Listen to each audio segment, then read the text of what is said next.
I sat at the upscale steakhouse table surrounded by my adoptive family celebrating my father's 70th birthday. The crystal chandeliers cast warm light over our group as Amanda suddenly stood up, wine glass trembling in her manicured hand. Her voice carried across the dining room as she announced loudly enough for nearby tables to hear, "Chuck, get out of here and find another table. This one's for family, not some charity case we picked up from foster care." The entire table erupted in cruel laughter that echoed off the mahogany walls. My heart shattered as my adoptive parents nodded in agreement, their faces twisted with satisfaction. The waiter approached with a leather folder containing a $2,100 bill, placing it directly in front of me.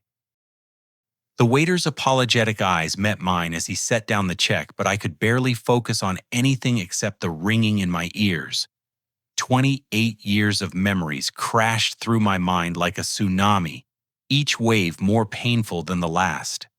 I remembered being 6 years old, standing in the Henderson family's pristine living room, with my tiny suitcase desperate to make them love me. "You see, Chuck?" Amanda continued, her voice dripping with venom.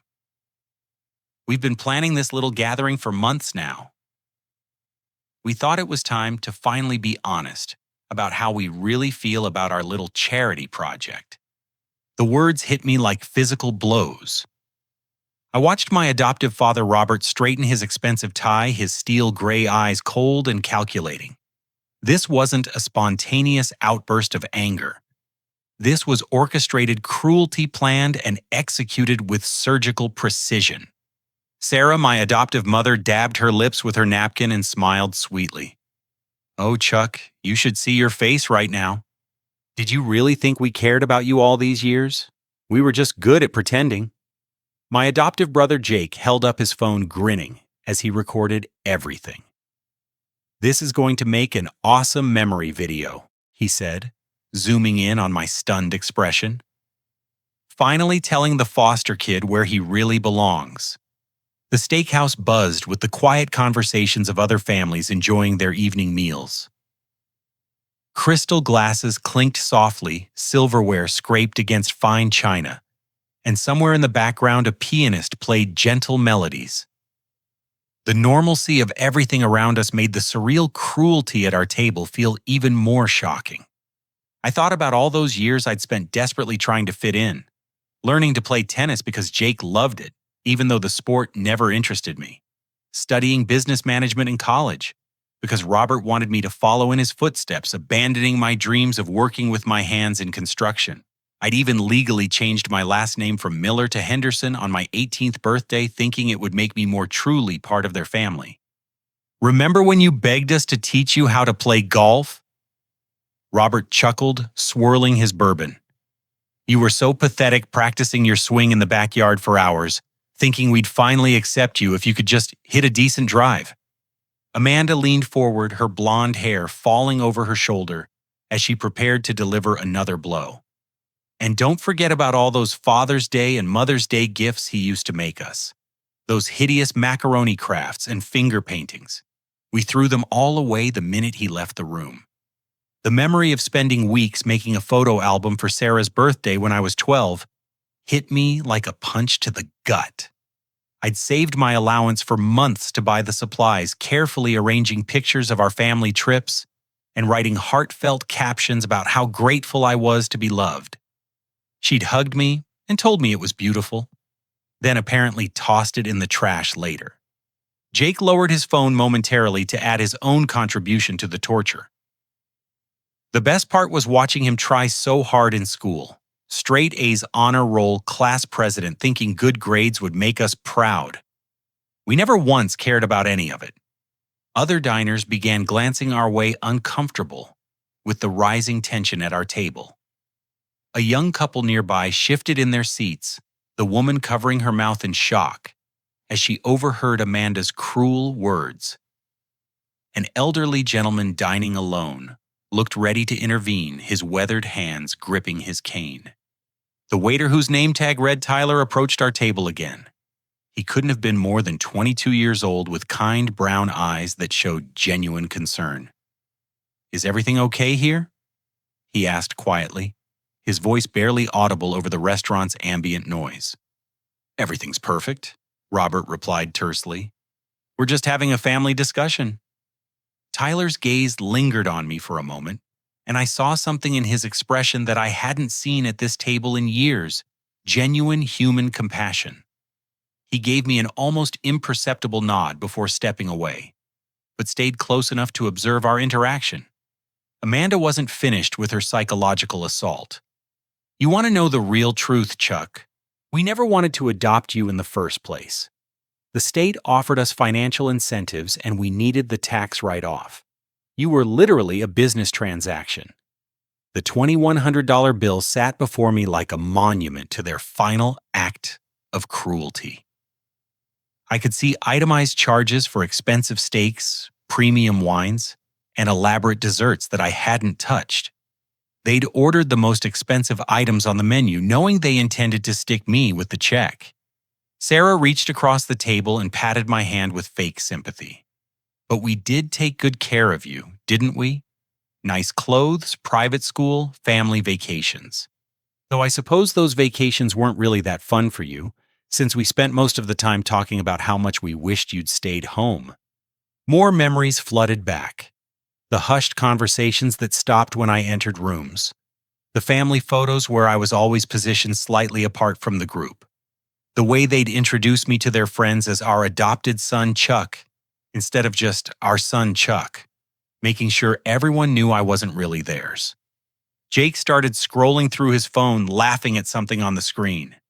"Oh man, look at this old video from Christmas 5 years ago. Remember when Chuck gave his big speech about how grateful he was for his loving family? We were all trying so hard not to laugh." The pianist's gentle melody shifted to something melancholy, as if the universe was providing a soundtrack for my heartbreak. I realized that every moment of love I thought I'd experienced with this family had been a performance on their part. Every hug, every word of encouragement, every expression of pride in my achievements had been carefully crafted lies.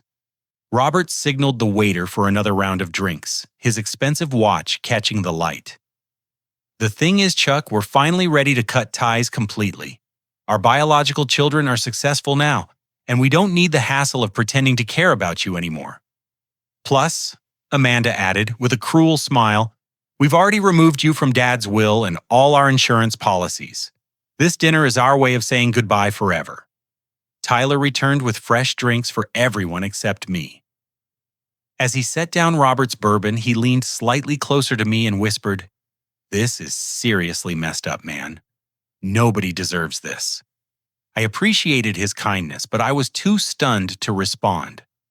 The weight of 22 years of deception pressed down on my chest like a lead blanket. Every family dinner, every holiday celebration, every moment I'd believed I belonged somewhere had been built on lies.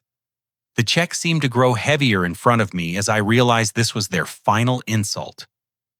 They'd planned this elaborate humiliation, invited me to what I thought was a loving family celebration, then stuck me with the bill for the privilege of being destroyed. But as I reached for my wallet, determined not to let them see me break down, I had no idea that this moment of absolute devastation was about to become the catalyst for the most shocking reversals of my entire life.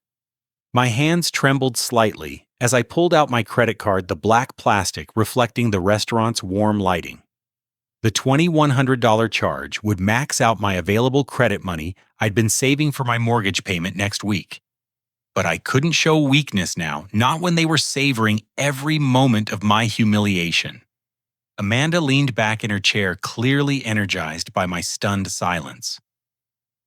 "You know what the funniest part is? Chuck, we've been monitoring your finances for years through that joint checking account Dad convinced you to open for emergencies." My blood turned to ice. 3 years ago, Robert had suggested we create a shared account for family emergencies, claiming it would help us all stay financially connected. I thought it was a gesture of trust and inclusion. Now I understood it was surveillance. "Oh yes." She continued, pulling out her phone and swiping through banking apps. "We've been taking small amounts every month for the past 5 years. 100 here, 200 there. Nothing big enough for you to notice right away, but it adds up beautifully. Sarah nodded approvingly, sipping her wine as if discussing the weather. We called it repayment for raising you. Do you have any idea how much money we spent on your food, clothing, and education over the years? We figured you owed us interest. Jake stopped recording long enough to lean across the table, his voice dropping to a conspiratorial whisper. Want to see the exact total, $42,837? We kept detailed records. The number hit me like a physical blow. Nearly $43,000 stolen from my accounts over 5 years, while I struggled to build my construction business and pay off student loans from business school. Money I'd earned through backbreaking physical labor, installing roofing systems, and building custom cabinets, carefully saved and slowly accumulated. The best part, Amanda said, scrolling through bank statements, is that you thanked Dad every time he offered financial advice. Remember when your business was struggling 2 years ago and you couldn't figure out why your cash flow was so unpredictable? You actually asked us for budgeting help. Robert chuckled, swirling the amber liquid in his glass. That was particularly amusing. Watching you stress about money while we were systematically draining your accounts? You were so grateful when I offered to help you analyze your expenses? Tyler approached our table again, this time carrying a water pitcher. As he refilled my glass, he noticed my pale complexion and the way my hands were shaking. "Sir, are you feeling all right? You look like you might need some fresh air." "He's fine," Sarah said sharply. "We're having a private family conversation." But Tyler lingered, clearly concerned about the dynamic he was witnessing. Other tables were beginning to stare openly now. The couple nearby had stopped eating entirely, watching our interaction with horrified fascination. The elderly gentleman with the cane had pulled out his phone, possibly considering calling someone for help. Amanda wasn't finished revealing the extent of their deception. "Speaking of money troubles, remember your divorce 2 years ago. Poor Linda just couldn't understand why you had such trust issues and abandonment problems. My ex-wife Linda, the woman I'd loved deeply and planned to spend my life with. Our marriage had crumbled after 3 years when she became convinced I was emotionally unstable and incapable of forming healthy relationships. I'd never understood where those ideas came from. We helped her understand what kind of person you really are," Sarah said sweetly. "She was such a lovely girl, too good for someone with your background. We felt obligated to protect her from getting too attached to someone who would inevitably disappoint her." Jake picked up his phone again, filming my reaction as the truth unfolded. "We told her all about your abandonment issues, how you'd never really be able to love anyone completely because of your trauma from losing your birth parents. She was so grateful for our insight." The room seemed to tilt around me. Linda had mentioned having concerns about my emotional availability, but I thought those were her own observations. She talked about feeling like I was holding back, like there were walls between us that she couldn't break through. I'd tried to reassure her, but she'd seemed convinced that I was fundamentally damaged. "Linda called Mom at least once a week during your last year of marriage." Amanda revealed, clearly enjoying my devastation. "She was so worried about your mood swings and unpredictable behavior." Of course, we explained that adopted children often struggle with attachment disorders and emotional instability. None of it had been true. I'd never had mood swings or unpredictable behavior. I'd been a devoted husband who worked hard to provide for our future together. But they'd poisoned her against me with psychological manipulation, disguised as concerned family guidance. Robert leaned forward, his eyes glittering with satisfaction. "The final straw was when we told her about your obsession with finding your birth parents. We explained how you'd never be able to move forward with your life because you were trapped in the past, constantly searching for people who probably didn't want to be found. I'd never expressed any obsession with finding my birth parents. In fact, I'd rarely mentioned them at all, having accepted years ago that they were gone forever. But Linda had become increasingly concerned about my supposed preoccupation with my past, asking questions about therapy and emotional healing. That confused me at the time. She was relieved when we gave her permission to leave you, Sarah added. We told her that sometimes love isn't enough when someone is too psychologically damaged to be a real partner. Tyler returned to our table this time with the restaurant manager, a middle-aged woman with kind eyes and a professional demeanor. "Excuse me?" she said quietly. "But other guests have expressed concern about the conversation happening at this table. We want to ensure everyone feels comfortable in our establishment." Amanda waved dismissively. "We're almost finished here. Just settling some family business." But the manager's presence seemed to embolden other diners. The elderly gentleman with the cane stood up slowly and walked over to our table, his weathered face etched with disgust. "Young man," he said, addressing me directly, "I've been sitting here listening to this conversation, and I want you to know that what's happening here is wrong. This isn't how family treats family." Robert's face flushed red with embarrassment and anger. "This is a private matter, sir. Please return to your table." "No," the elderly man said firmly. "I fought in Vietnam and I've seen cruelty, but what you people are doing to this boy is unconscionable. You should be ashamed of yourselves." Other diners began murmuring agreement. The young couple nearby nodded sympathetically in my direction. A businesswoman dining alone pulled out her phone and appeared to be making a call. The atmosphere in the restaurant was shifting, and the Henderson family was no longer controlling the narrative. Sarah's voice took on a defensive edge. "You don't understand the situation. We've sacrificed years of our lives raising someone else's child. We deserve some consideration for our efforts." "What you deserve," the elderly veteran said quietly, "is to face consequences for financial abuse and emotional cruelty. That's what this is, and everyone here can see it." Jake stopped recording, suddenly aware that their public humiliation of me was being witnessed and judged by a room full of strangers. Amanda shifted uncomfortably in her seat as more people turned to stare at our table with obvious disapproval. But they weren't finished with their revelations. Robert cleared his throat, preparing to deliver what he clearly considered the final blow. "There's one more thing you should know, Chuck. About those family gatherings you were never invited to. Every birthday party, every holiday celebration, every vacation you thought we forgot to include you in. We didn't forget. We specifically planned them without you." The words hit me like physical blows, but I maintained my composure, determined not to give them the satisfaction of seeing me completely break down. Around us, the restaurant had grown quieter as more people became aware of the drama unfolding at our table. My phone buzzed with a text message, but I was too focused on processing their cruelty to check it immediately. Tyler continued hovering nearby, clearly ready to intervene if the situation escalated further. As I reached for my credit card to process the payment that would drain my finances, I had no idea that the worst revelations were still to come, and that the text message waiting on my phone was about to change everything. I swiped my credit card through the portable payment device Tyler had brought to our table, watching my available credit disappear with the authorization. But Amanda wasn't finished with her psychological warfare. She reached into her designer purse and pulled out a manila folder thick with legal documents. "Before you leave us forever, Chuck, there's something else you need to see," she said, her voice dripping with malicious satisfaction. "Something we've been saving for the perfect moment."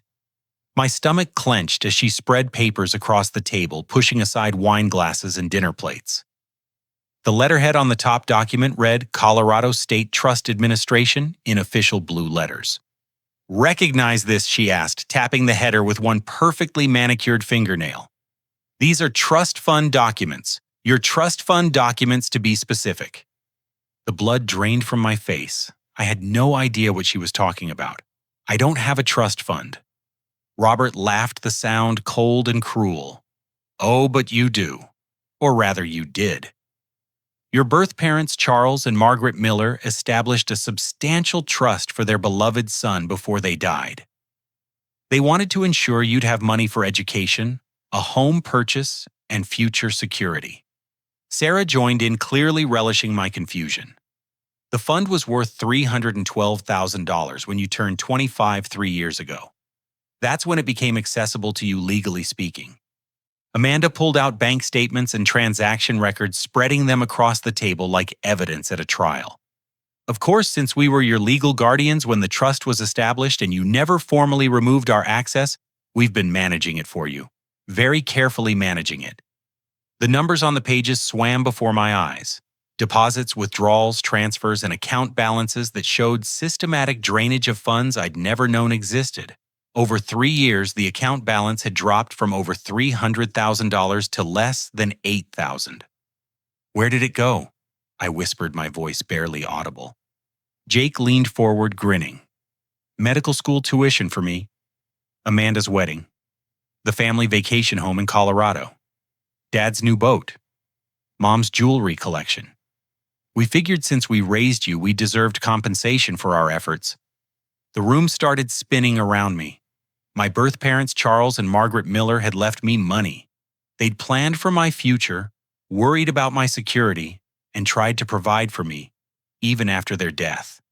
And the people who'd claimed to love me had stolen every penny. Amanda pulled out another document, this one with photographs attached.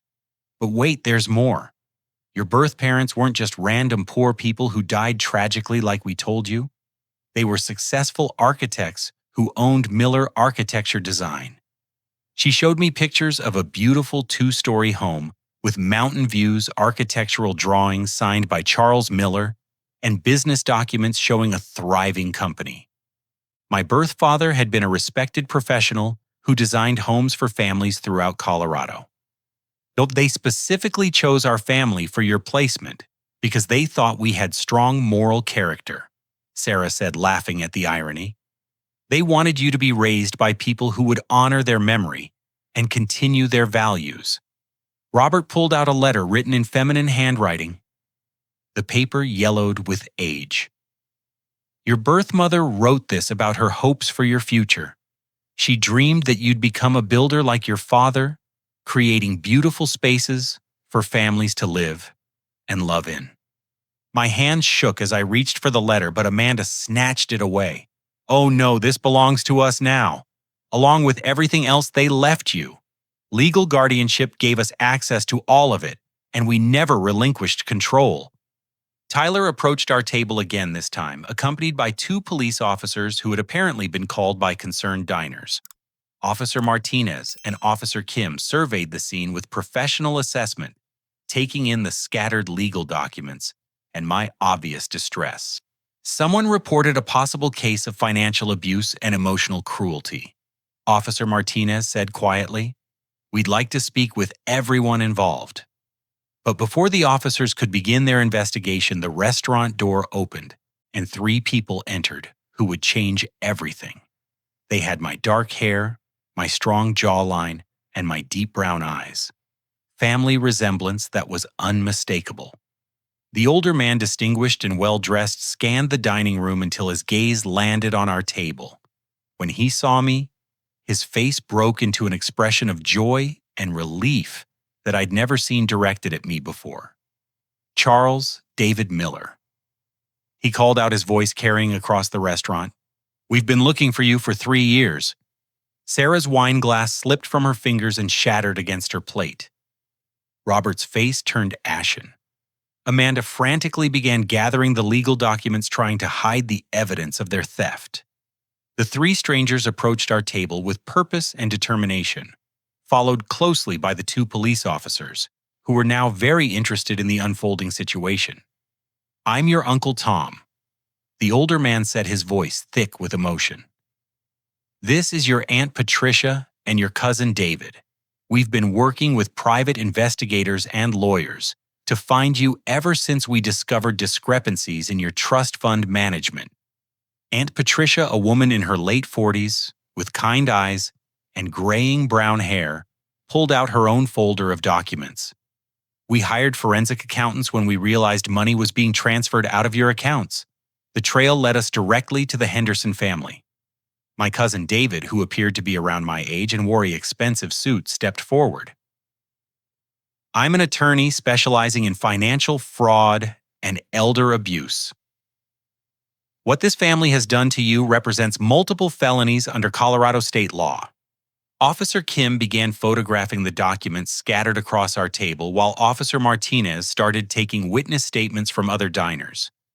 The young couple nearby eagerly provided their account of the emotional abuse they'd witnessed. The elderly veteran offered to testify about the financial theft he'd overheard. Uncle Tom's eyes filled with tears as he looked at me. "Charles, your parents loved you more than anything in this world. They died on their way to visit you for your 7th birthday, killed by a drunk driver while rushing to bring you presents." The Henderson family sat in stunned silence as their elaborate plan crumbled around them. Their public humiliation of me had backfired spectacularly, exposing their crimes to both law enforcement and a room full of witnesses. But the revelations weren't over. David Miller pulled out additional legal documents that made my head spin with their implications. "Charles, you didn't just inherit money from your parents, you inherited their entire business. Miller Architecture Design is yours, and it's been generating profits that we've been holding in trust while searching for you." My phone buzzed again with another text message, but I was too overwhelmed to check it. The restaurant had grown completely quiet except for our conversation, with every diner focused on the drama unfolding at our table. Uncle Tom reached across the table and gently took my hand. "We've maintained your parents' home in Boulder for over 20 years, hoping you'd eventually come home. Every Christmas, every birthday, we've set a place for you at our family gatherings." The contrast between this genuine love and the Henderson family's calculated cruelty was overwhelming. I'd spent 22 years desperately trying to earn affection from people who were incapable of giving it, while my real family had been searching for me and holding space for my return. Amanda made one final attempt to control the situation. "They can't prove anything. That money was used for Chuck's benefit. We raised him, educated him, provided for him." David Miller smiled coldly. "Actually, we can prove everything. Bank records, email communications, recorded phone conversations. You documented your own crimes very thoroughly." Officer Martinez placed his hand on Robert's shoulder. "Sir, you're under arrest for grand theft and financial elder abuse. You have the right to remain silent." As the handcuffs clicked around Robert's wrists, I realized that the worst day of my life was rapidly becoming the catalyst for justice I'd never imagined possible. But even more shocking revelations were still to come. Officer Kim read Amanda and Jake their rights, while other restaurant patrons pulled out phones to document the arrests. The scene felt surreal as the people who had controlled and manipulated me for 22 years were led away in handcuffs, their faces flushed with humiliation and fear. Tyler approached our table with fresh water and a concerned expression. "Sir, would you like us to call anyone for you family members who can come support you?" Uncle Tom answered before I could respond. "We're his family. We're here now." As the police officers escorted the Henderson family toward the exit, my phone rang with an unknown Colorado number. Uncle Tom encouraged me to answer it, explaining that several people had been trying to reach me for months. "Charles Miller." The voice on the other end was professional, but warm. "This is Michael Torres, senior partner at Miller Architecture Design. We've been attempting to contact you through private investigators.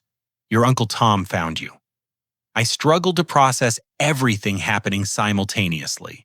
My birth family surrounding me with genuine love, the Henderson family, facing criminal charges, and now a business partner calling about an inheritance I'd never known existed. "Michael, I don't understand," I said, putting the phone on speaker so my newly discovered family could participate. "I thought my birth parents were dead, and that was the end of it." "Charles, your parents built something beautiful before they died. Miller Architecture Design specializes in affordable housing projects and sustainable building design. We've been setting aside your share of profits for 3 years, ever since you turned 25. Uncle Tom smiled through his tears. "Your parents dreamed that you'd join the family business someday. They designed homes for working families, people who needed beautiful spaces, but couldn't afford custom architecture." Michael's voice continued through the phone speaker. "The business has grown significantly. Since your parents passed, we've been accumulating over $400,000 in profits that belong to you, plus the company equity itself is worth approximately $2 million. The numbers seemed impossible. While I'd been struggling to build my small construction business and pay off student loans, I'd actually owned a thriving architectural firm worth millions of dollars. The Henderson family's theft seemed even more cruel in this context. Aunt Patricia pulled out photo albums and began showing me pictures of family gatherings I'd missed.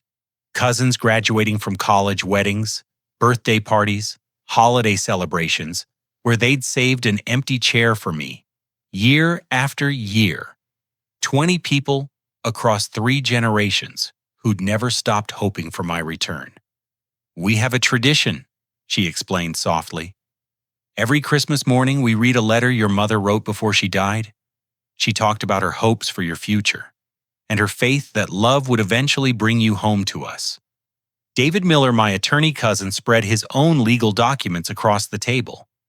"Charles, beyond the business inheritance, there are additional trust funds that haven't been accessed yet. Your parents established multiple accounts to be released at different milestones in your life." "What kind of milestones?" I asked, still struggling to believe any of this was real. "Marriage, buying a home, starting a family, turning 30. They wanted to support major life transitions.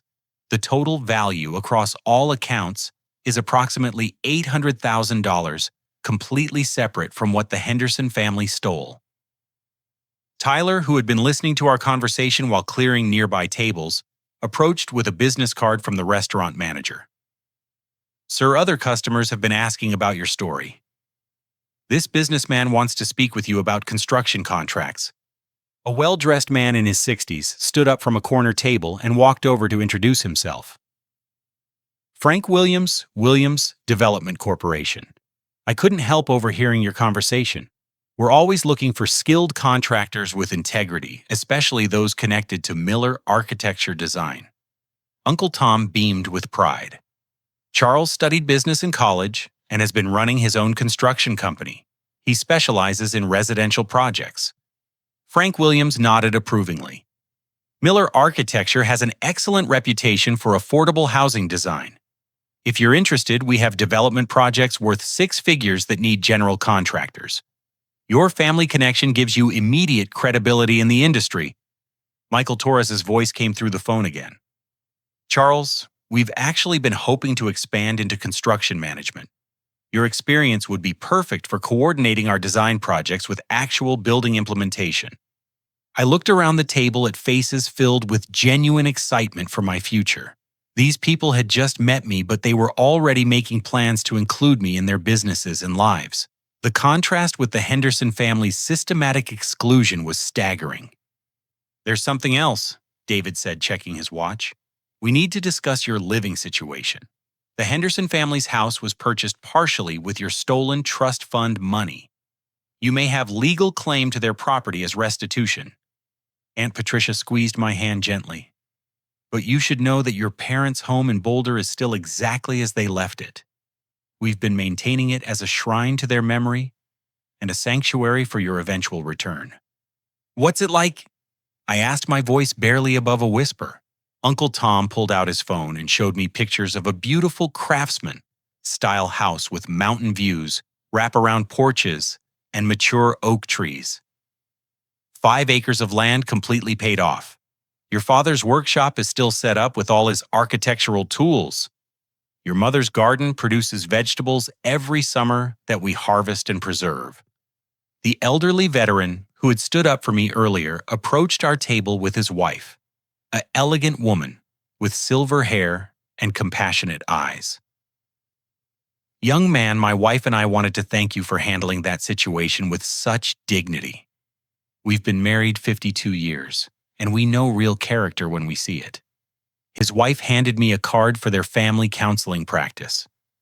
"We specialize in helping people heal from family trauma. What you've experienced tonight isn't just cruelty, it's systematic psychological abuse. You deserve support as you process these revelations." Tyler returned with more people who wanted to meet me. A social worker named Carol Thompson, who specialized in adoption trauma. a foster care advocate who ran mentorship programs for young adults aging out of the system, a contractor who offered to subcontract work to my construction business.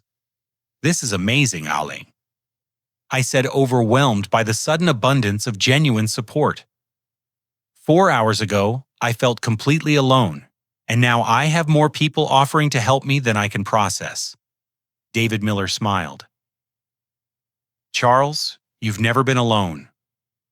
You've been surrounded by people who love you and have been searching for you.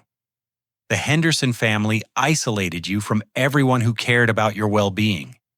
Michael Torres asked to speak with me privately for a moment. Uncle Tom handed me his phone so I could step away from the table for a business conversation. Charles, there's one more thing you should know about the company. We've been developing a new program to build transitional housing for foster children aging out of the system. Your personal experience with foster care and adoption could provide valuable insight for designing spaces that feel like real homes. The conversation felt like destiny aligning. Everything I'd experienced with the Henderson family, all the pain and rejection and desperate searching for belonging, could become the foundation for helping other young people in similar situations. We'd like to offer you a leadership position in the company, Michael continued. You'd oversee construction management while helping design our foster care housing program. The starting salary would be $200,000 annually, plus profit sharing and company equity. I nearly dropped the phone. $200,000 was more than I'd made in total over the past 3 years running my small construction business. Combined with the inherited money and property, my financial security had transformed completely in a single evening. When I returned to the table, my new family was making plans for my immediate future. Uncle Tom suggested I stay at their family ranch for a few weeks while processing everything that had happened. Aunt Patricia offered to help me move my belongings out of my current apartment. David promised to expedite the legal proceedings against the Henderson family. What about revenge? I asked. They destroyed my marriage, stole my inheritance, and tormented me for over 20 years. Don't they deserve to suffer the way they made me suffer? Uncle Tom considered my question carefully. Charles, your parents raised you for 6 years with love and kindness. They taught you values that the Henderson family couldn't destroy, no matter how hard they tried. The question isn't what they deserve, but what kind of man you want to become. As we prepared to leave the restaurant, Tyler approached with a request. Sir, I know this might be weird, but my younger brother Marcus is aging out of foster care next month. He's interested in construction work but doesn't have any connections or mentorship. Would you consider meeting with him? I looked around the table at my new family, at the business opportunities, at the genuine support surrounding me. For the first time in my adult life, I had enough abundance to share with others who needed help. Bring Marcus to my construction site next Tuesday, I said, writing down my contact information. If he's willing to work hard and learn, I'll teach him everything I know about building. Tyler's face lit up with gratitude. Thank you so much. This could change his entire life trajectory. As we walked toward the restaurant exit, I realized that my transformation was just beginning. The Henderson family's cruelty had inadvertently led me to discover my true identity and inheritance. But the real question remained, what would I do with this newfound power and wealth? The answer would define not just my future, but the kind of man I chose to become. 6 weeks after that devastating dinner at Marco's Fine Dining, I sat in the mahogany conference room of Miller Architecture Design, surrounded by legal documents that represented more power than I'd ever imagined possessing. The view from the 15th floor stretched across downtown Boulder, showing the Rocky Mountains in the distance, where my birth parents had dreamed of building sustainable communities. David Miller, my attorney cousin, spread financial statements across the polished table. Charles, the Henderson family's criminal trial is scheduled to begin in 3 weeks. The district attorney has offered you complete control over the prosecution strategy. District Attorney Rachel Green had become a frequent presence in my life, explaining how white-collar crime prosecution worked and what options were available to me. She was a no-nonsense woman in her 40s who specialized in financial fraud cases. "You can pursue maximum criminal charges," she explained, reviewing the evidence files. "Robert Henderson faces 10 years in federal prison for trust fund theft.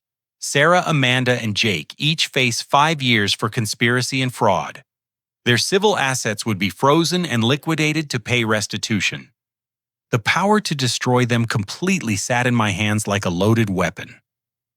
I could take everything they owned, send them all to prison for years, and leave them as financially devastated as they'd tried to leave me. The temptation for revenge was overwhelming. Dr. Amanda Foster, the therapist my family had connected me with, helped me understand the psychological impact of 22 years of systematic abuse.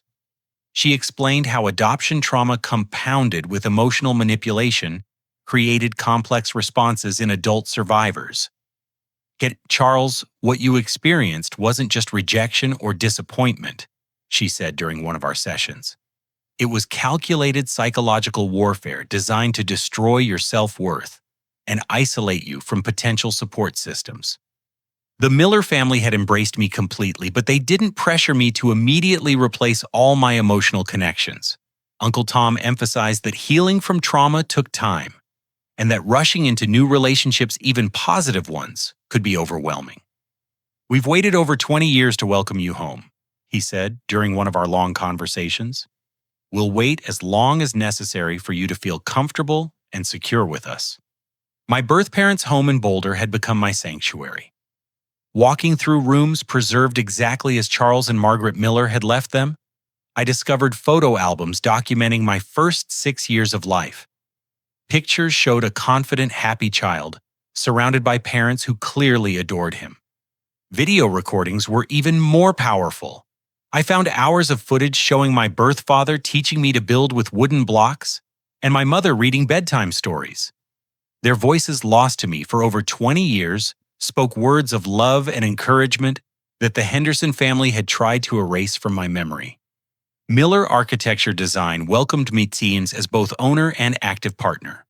Michael Torres and his team had maintained the company's reputation for innovative, affordable housing, while preserving my parents' vision of architecture as social justice. Working with them felt like coming home to a calling I'd never realized I possessed. My construction expertise proved invaluable for bridging the gap between architectural design and practical building implementation. The company's projects expanded rapidly as we developed integrated design-build services that controlled costs while maintaining quality. Tyler from the restaurant had become my first office assistant, proving himself intelligent and dedicated despite his lack of formal business education. His younger brother Marcus started as my construction apprentice, showing natural talent for carpentry and electrical work. "Mr. Miller," Marcus said during his 3rd week on the job, "I've never had anyone believe in me like this before. Most people see a foster kid and assume I'm going to screw up eventually." Working with Marcus reminded me daily how different my life could have been with genuine support and encouragement. His gratitude for basic mentorship highlighted how the Henderson family had withheld emotional nurturing that should have been freely given. The Henderson family's legal defense was crumbling as more evidence emerged. Bank records showed systematic theft spanning multiple years. Email chains between family members revealed their planning and mockery of my emotional needs. Character witnesses described decades of psychological abuse disguised as family dynamics. Frank Williams had connected me with development partnerships worth millions of dollars. His company specialized in affordable housing projects that aligned perfectly with Miller Architecture's mission. We were designing and building entire communities for working families who needed beautiful, sustainable homes. "Charles," he said during one of our project meetings, "your personal understanding of what it means to need belonging and security shows up in every design decision. These aren't just houses. They're homes where real families can build real lives." The business grew rapidly as word spread about our integrated approach to affordable housing development. We hired former foster youth whenever possible, creating apprenticeship programs that provided career paths for young people aging out of the system.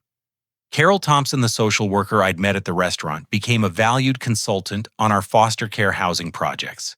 She helped us understand how physical environments could support emotional healing for children transitioning between placements. Most institutional housing feels temporary and impersonal, she explained. What you're creating are spaces that communicate stability and hope. Children need to feel like they belong somewhere, even if the placement is temporary.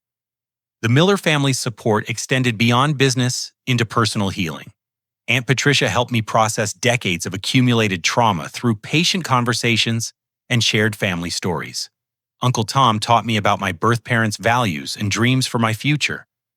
Your father believed that architecture could change the world one family at a time, he told me during one of our evening walks around the property. He designed homes that would help people feel rooted and connected to their communities. Cousin David handled all legal aspects of recovering my stolen inheritance while protecting me from media attention that the Henderson family's arrest had generated. Local news outlets wanted to interview me about financial elder abuse and adoption trauma, but he shielded me until I felt ready to speak publicly. Charles, your story could help other adoption trauma survivors understand that healing is possible, he said. But you should only share it if and when you feel emotionally prepared for public attention. My construction business had evolved into something much larger than I'd ever imagined possible. We employed 12 people full-time and subcontracted with dozens of specialty trades. Projects ranged from custom homes to large-scale community development. But the power to destroy the Henderson family remained the most challenging aspect of my new reality. I could pursue legal remedies that would leave them financially ruined and imprisoned, or I could choose a different path that honored my birth parents' values of compassion and justice. What would Charles and Margaret Miller want for their son? Dr. Foster asked during one particularly difficult therapy session. Not what would feel satisfying in the moment, but what would align with the values they tried to instill during your early childhood. The question haunted me as I prepared for the next phase of legal proceedings. I held the Henderson family's future in my hands, and my decision would define not just their fate, but the kind of man I chose to become with my newfound power and wealth. The choice between justice and revenge would test everything I'd learned about love, forgiveness, and the true meaning of family. The Colorado District Court was packed with observers as I prepared to address Judge Patricia Chen about the Henderson family's sentencing. Media representatives filled the back rows, drawn by the unusual nature of financial abuse within an adoptive family. Several foster care advocacy organizations had sent representatives to observe how the justice system handled this type of case. District Attorney Rachel Green had coached me extensively on victim impact statements and the range of sentencing options available. I could recommend maximum penalties, alternative sentencing, or restorative justice approaches that focused on rehabilitation rather than pure punishment. Charles, remember that your statement will influence not just this case, but how similar cases are handled in the future, she said. Foster children and adoptees across Colorado are watching to see how the system responds to financial and emotional abuse within families. The Henderson family sat at the defendant's table looking dramatically different from the confident, cruel people who had orchestrated my humiliation 6 months earlier.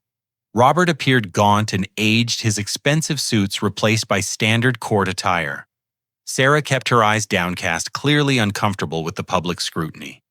Amanda and Jake looked terrified as they faced the possibility of years in federal prison. Dr. Foster had prepared me for the emotional complexity of this moment. After months of therapy, I understood that my decision about their punishment would impact my own healing as much as their future. Revenge might provide temporary satisfaction, but it wouldn't undo the damage they'd caused or help me build the life I wanted. Uncle Tom and Aunt Patricia sat in the front row behind me, providing silent support without attempting to influence my decision. The Miller family had made it clear that they would support whatever choice I made, trusting my judgment about what felt right for my own healing process.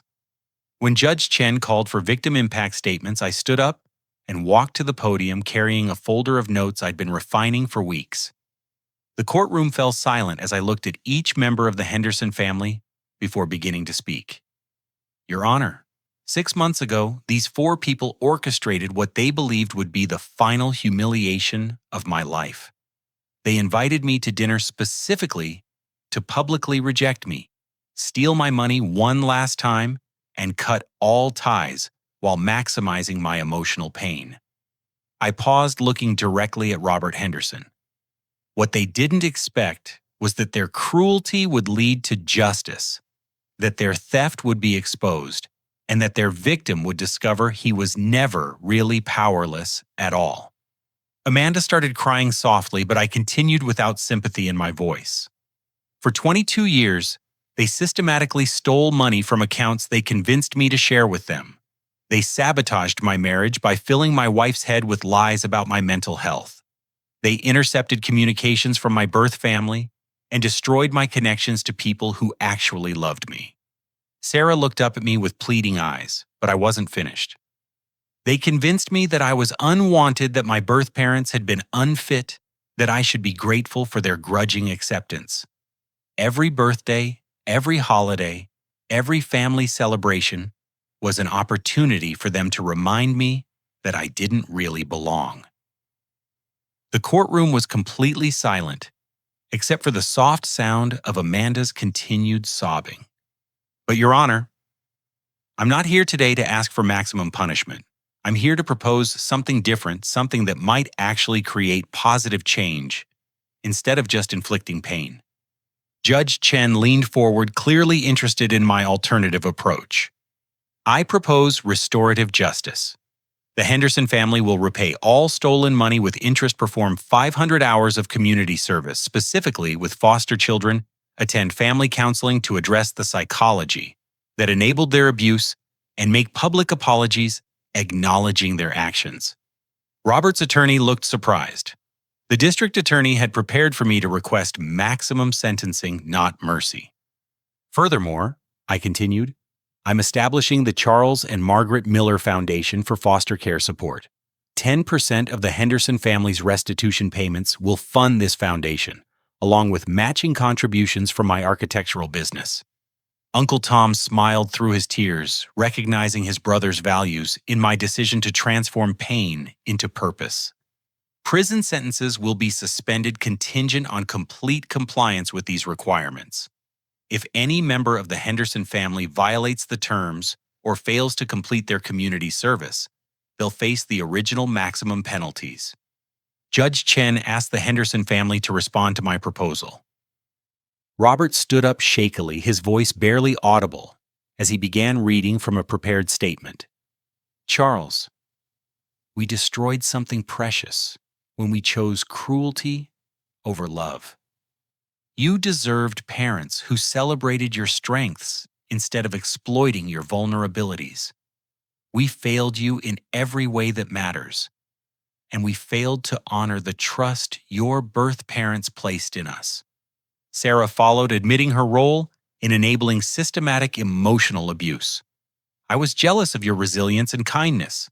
Instead of learning from your character, we tried to tear you down to our level. We stole 22 years of belonging that you should have felt in our family. Amanda's apology addressed the specific cruelty she'd orchestrated at the restaurant. I planned that dinner to hurt you as deeply as possible because I wanted to feel powerful. Seeing you succeed despite our sabotage made me feel inadequate, and I chose to blame you instead of examining my own failures. Jake was the last to speak, acknowledging how his participation in recording my humiliation revealed his complete lack of empathy. I recorded your pain because I thought it was entertaining. I shared your private struggles for social media content. I never considered that you were a real person with real feelings.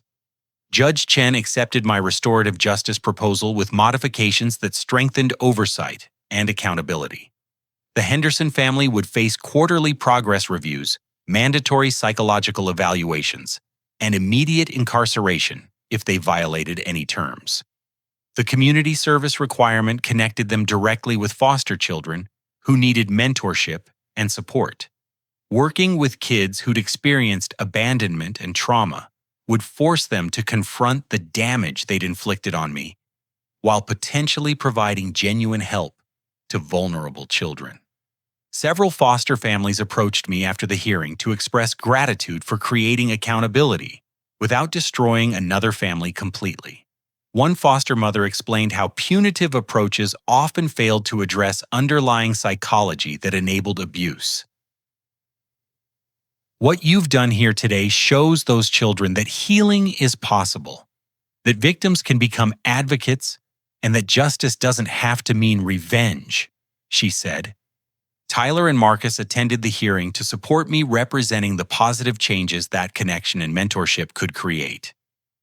Tyler had enrolled in business school with tuition assistance from my company, while Marcus was excelling in his construction apprenticeship program. "Mr. Miller," Marcus said afterward, "seeing how you handled this makes me want to be the kind of person who chooses healing over hurt when I have the power to decide."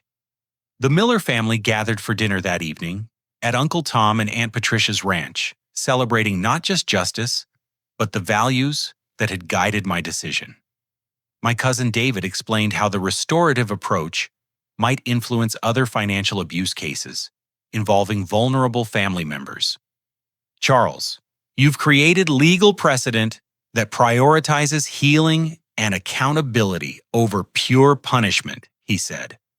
"Other courts will look at this case when deciding how to handle similar situations." Michael Torres called to discuss how the Charles and Margaret Miller Foundation could integrate with our architectural firm's mission. The foundation would fund transitional housing for foster children, mentorship programs for construction trades, and legal advocacy for financial abuse survivors. "Your parents dreamed of using architecture to build communities where everyone belonged," he said.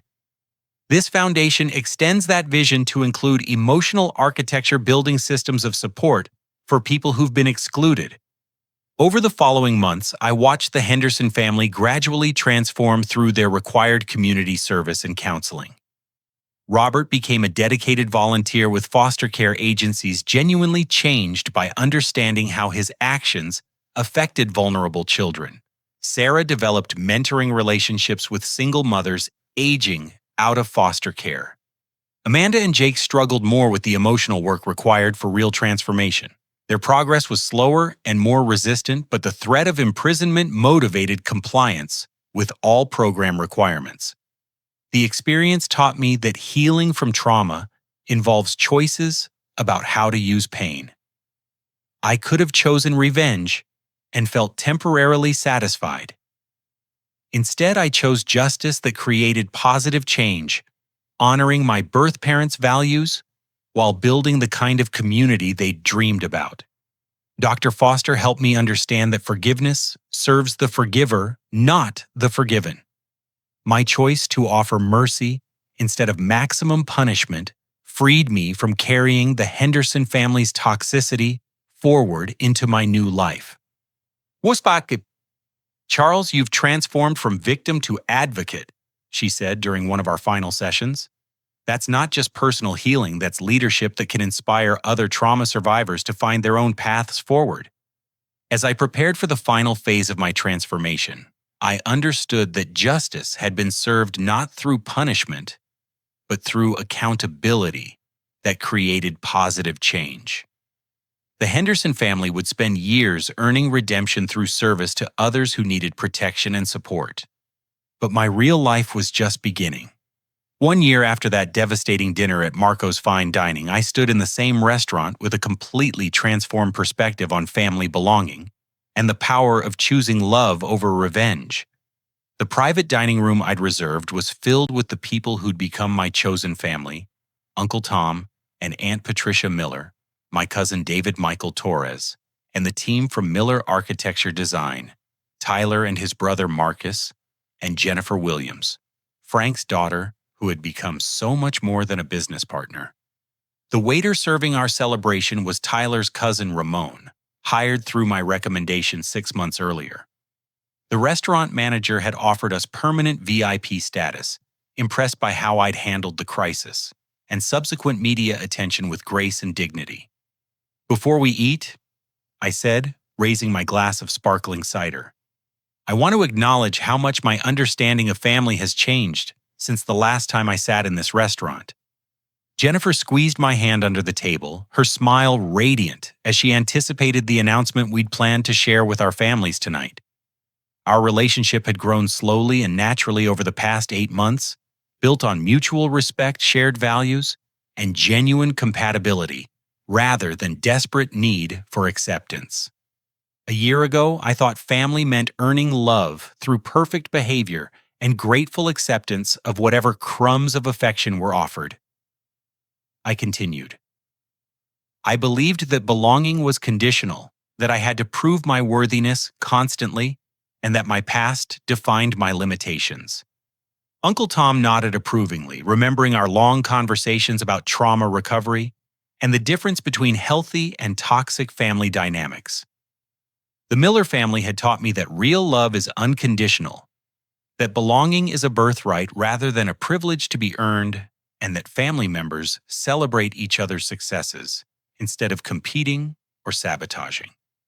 But I learned that true family celebrates your victories, supports your dreams, and includes you in their lives completely. Family doesn't steal from you or sabotage your relationships or use your vulnerabilities as weapons. Tyler had brought his foster brother Marcus, who was completing his second year in our construction apprenticeship program. Marcus had grown from a scared 18-year-old aging out of foster care into a confident young man with skills, purpose, and a clear path toward financial independence. Mr. Miller, Marcus interrupted, what you taught me about family is that it's not just about blood or adoption papers. It's about people who invest in your future and want to see you succeed. The Charles and Margaret Miller Foundation had expanded beyond our initial plans, funding transitional housing for 12 young adults aging out of foster care. Our architectural firm designed and built small apartments that provided security and dignity for young people starting independent lives. Jennifer had become the foundation's executive director, bringing her social work expertise to program development. Her background in adoption services helped create support systems that addressed both practical needs like job training and emotional needs like therapy and mentorship. Charles has taught me that healing from trauma isn't just an individual process, she said. It requires community support and opportunities to transform pain into purpose. The Henderson family's progress through their restorative justice requirements had been mixed but generally positive. Robert had become genuinely committed to foster care advocacy volunteering over 800 hours in his first year and developing real relationships with children who needed stable adult support. Sarah had struggled initially, but eventually found meaning in mentoring single mothers transitioning out of foster care. Her own experience with family dysfunction, once she acknowledged it, honestly helped her connect with women facing similar challenges. Amanda and Jake's transformations were more superficial, motivated primarily by avoiding prison, rather than genuine remorse. But their required community service still provided valuable help to foster care agencies, and their public apologies had encouraged other abuse survivors to come forward. District Attorney Rachel Green attended our celebration to discuss how the restorative justice approach was influencing other financial abuse cases. Several other families had chosen mediation and accountability over pure punishment, creating positive outcomes for both victims and perpetrators. Charles, your case established precedent that prioritizes healing and community benefit over revenge, she said. We're seeing better outcomes for everyone involved when justice focuses on making things right, rather than just imposing suffering. Dr. Foster had helped me understand that my choice to offer mercy instead of maximum revenge had freed me from carrying the Henderson family's toxicity into my new relationships. Forgiveness, she explained, benefits the forgiver by releasing emotional burdens that otherwise poison future connections. You chose to break the cycle of hurt instead of perpetuating it, she had said during one of our sessions. That choice defines who you are now, not what was done to you in the past. Miller Architecture Design had become Colorado's leading firm for affordable housing development, employing 43 people, including several former foster youth who'd found careers in architecture construction and project management. Our integrated design-build approach created beautiful, sustainable homes for working families, while providing career opportunities for young people who needed stable employment. Frank Williams raised his glass to offer a toast. Charles, watching you transform personal trauma into community leadership has been inspiring for our entire family. You've shown us what it means to choose healing over hurt. The business partnerships we'd developed had grown beyond construction into comprehensive community development. We were designing entire neighborhoods that included affordable housing community centers, job training facilities, and support services for families transitioning toward economic stability. My birth parents' home in Boulder had become a retreat center where I could process the emotional complexity of healing while staying connected to their memory and values. The house felt like a sanctuary, where Charles and Margaret Miller's love still lived, providing comfort and guidance during difficult decisions. "I have an announcement," I said, standing up and reaching for Jennifer's hand. "Jennifer and I are engaged, and we wanted to share this news with the people who've become our chosen family." The table erupted in congratulations and applause. Uncle Tom and Aunt Patricia immediately began planning wedding celebrations that would honor both Miller family traditions and Jennifer's family customs. David started discussing prenuptial agreements and legal protections, while Michael talked about expanding our business partnership to include Jennifer's social work expertise. "There's more," Jennifer said, her face glowing with excitement. "We're planning to adopt siblings through the foster care system after we're married. Charles's experience with adoption trauma has taught us how to provide the unconditional love and stability that every child deserves." The irony wasn't lost on me that my journey would complete a circle from abandoned foster child to adoptive parent, determined to provide the love and security I'd been denied. But this time I understood what real family looked like and how to create belonging without conditions or manipulation. Marcus raised his glass with a grin. "From one foster kid to another, I can tell you that having Mr. Miller believe in my potential changed everything about my future. Those kids are going to be so lucky." Tyler added his own perspective.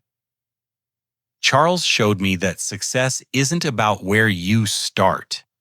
It's about the people who support your journey and the choices you make when you have power to help others." The meal continued with stories, laughter, and planning for a future that seemed limitless compared to the despair I'd felt in this same restaurant a year earlier. The contrast highlighted how completely my understanding of family success and belonging had transformed. As dinner concluded, I reflected on the life lesson that had emerged from my darkest moment. True family isn't determined by blood relationships or legal documents, but by love, loyalty, and mutual support. The people who raised me had taught me what family shouldn't be, while my birth family and chosen family had shown me what love actually looks like. "The most important thing I've learned," I said as we prepared to leave, "is that healing is possible, that family can be chosen and rebuilt, and that responding to cruelty with wisdom creates more powerful change than responding with revenge." Jennifer nodded, adding her own insight. "Charles taught me that trauma doesn't have to define your future. When you choose healing over hurt, when you transform pain into purpose, you create possibilities that seemed impossible during your darkest moments." The evening ended with plans for future gatherings, business meetings, wedding preparations, and foundation projects that would continue transforming individual healing into community support. My phone buzzed with a text from a young woman aging out of foster care who needed mentorship advice. And I smiled as I typed an encouraging response.